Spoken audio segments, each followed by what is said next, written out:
అందరికీ నమస్కారం అండి. నా పేరు నిమ్మల రామారావు అండి. ఈరోజు మనం హోమియో చిట్కాల్లో భాగంగా పశు వ్యాధులు హోమియో పశు ప్రాథమిక తెలుసుకుందాం అండి.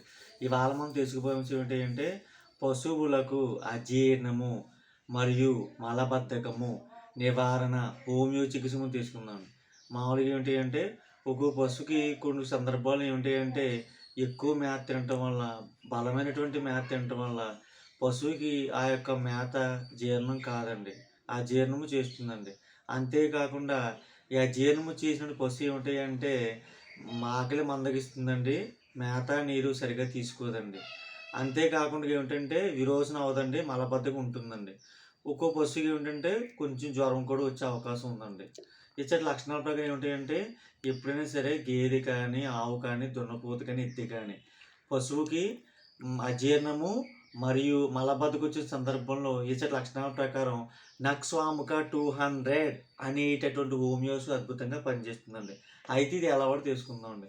మామూలుగా పశువుకి అజీర్ణం మరియు మలబద్ధకం వచ్చే సందర్భంలో నక్సాముక 200 ఒక 1 గ్రామ్ క్వాంటిటీ మీరు తెచ్చుకుని మీరు ఏం చేస్తారంటే ఒక 10 మాత్రలు రోజుకి ఒక్కసారి, ఉదయం అయినా పర్లేదు, సాయంత్రం అయినా పర్లేదు, రోజుకి ఒక్కసారి 10 మాత్రలు పచ్చగడ్డలు కానీ, ఎండుగడ్డలు కానీ, తవుల్లో కానీ, దానాలో అరటిపండులో కానీ ఈ రకంగా నక్సాముక 200 రోజుకు ఒక మోతాదు వరుస 3 రోజులు వాడండి.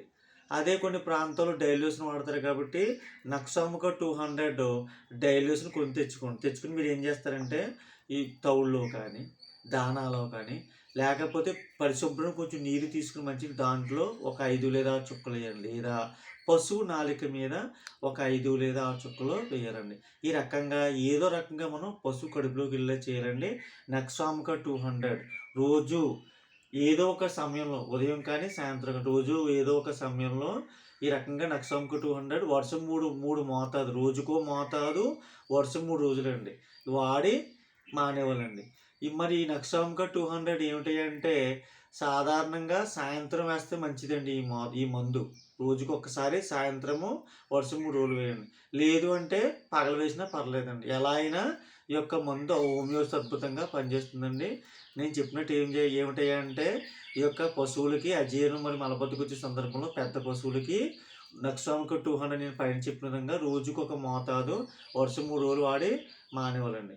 మరి చిన్న పశువులు కనుక ఈ యొక్క చిన్న పశువుకి అంటే చిన్న దూడలు కనుక ఈ యొక్క అజీర్ణము మరియు మలబద్ధకం వచ్చే సందర్భంలో మీరు ఏం చేస్తారంటే నక్సాముక 30 1 గ్రామ్ క్వాంటిటీ మీరు తెచ్చుకుని మీరు ఏం చేస్తారంటే ఈ యొక్క పశువుకి చిన్న పశువుకి ఏం చేయాలంటే నాలిక మీద ఒక 5 మాత్రలు వేయండి. రోజుకొక మోతాదు. లేదా శుభ్రమైనటువంటి నీటిలో కొంచెం మంచినీళ్ళు తీసుకుని దాంట్లో ఒక 5 మాత్రలు వేసి ఈ యొక్క చిన్న పశువుకి పట్టించినా కూడా ఇబ్బంది లేదండి. మరి నక్సాముక 30 మీరు డైల్యూషన్ తీసుకున్నానికి 1 గ్రామ్ క్వాంటిటీ మీరు ఏం చేస్తారంటే ఈ యొక్క చిన్న పశువుకి నాలిక మీద ఒక 3 చుక్కలండి రోజుకి ఒక్కసారి వేయాలండి. 3 రోజులు వేయాలండి. ఈ 2 విధానంలో ఏదో ఒక విధానం అనుసరించండి. నేను పైన చెప్పినట్టుగా ఈ చిన్న పశువుకి దూడలకైతే కనుక నక్సాముక 30 రోజుకొక మోతాదు వరుస 3 రోజులు వాడి మానేవాళ్ళండి. మరి ఎప్పుడూ కూడా మనం హోమియో పశు ప్రథమ చికిత్స చేసినప్పుడు ఎప్పుడూ కూడా ఏమిటాయంటే పెద్ద పశువుకి అయితే కనుక నక్సాముక 200 పవర్ ఉపయోగించాలండి. చిన్న పశువుకి అయితే కనుక 30 పవర్ ఉపయోగించాలి. ఎందుకంటే ప్రాణశక్తిని అనుసరించి మనం హోమియో ప్రథమ చికిత్స చేయాలండి. మరి నేను చెప్పినట్టు పశువుకి అజీర్ణం మరి మలబద్ధకం సందర్భంలో నేను చెప్పిన నక్సాముక హోమియో ఔషధం వాడి అద్భుతంగా మనం ఈ వ్యాధిని మనం నివారణ చేయవచ్చండి. మరి హోమియో అనేది వైద్యశాస్త్రాన్ని ఖర్చు తక్కువ సురక్షితం అండి. ఎటువంటి దుష్పరిణామాలు ఉండవండి, సైడ్ ఎఫెక్ట్స్ ఉండవండి. అయితే లక్షణాల ప్రకారం వాడాలండి. హోమియో మందులు ఎప్పుడూ కూడా ఎట్టి పరిస్థితుల్లో కూడా ఘాటు వాసన, శుభ్ర ప్రదేశాలు ఉంచాలని, చిన్నపిల్లలకి దూరంగా ఉండాలండి. మరి నేను చెప్పినట్టు చక్కగా ఈ పశువుకి నేను చెప్పినట్టు పశువుకి అజీర్ణం మరియు మలబద్ధకం సందర్భంలో నేను చెప్పినటువంటి నక్సాముక హోమియో ఔషధం వాడి అద్భుతమైన ఫలితాలు పొందవచ్చండి.